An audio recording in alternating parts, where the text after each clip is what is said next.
یہ ایک عذاب خداوندی کے طریقے کے اوپر ہے۔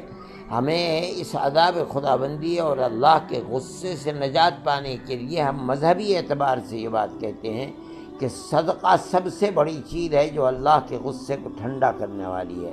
ہمارے آقا حضرت محمد صلی اللہ علیہ وسلم نے فرمایا ہے کہ صدقہ کرنا یہ اللہ کے غصے کی آگ کو ٹھنڈا کر دیتا ہے۔ اس لیے میں کہتا ہوں کہ جن لوگوں کو اللہ نے کھانے پینے کی سویدھا دی ہے ان کو یہ چاہیے کہ وہ اپنے دائیں بائیں لوگوں کو دیکھیں، چاہے وہ ہندو ہوں چاہے وہ مسلمان ہیں۔ اگر غریب لوگ ہیں تو ان کی مدد جتنی بھی اللہ نے کسی کو دیا ہے، جتنی بھی اس کے اندر طاقت ہے، وہ دوسرے کی مدد کرنی چاہیے اور اس کے اندر دریغ نہ کرنا چاہیے۔ مجھے توقع ہے کہ ہمارے اس عمل سے اللہ تعالیٰ کا غصہ جو ہمارے گناہوں کی بنیاد کے اوپر آیا ہے، اللہ کا غصہ ٹھنڈا ہوگا اور دنیا کو اس سے راحت مل سکے گی۔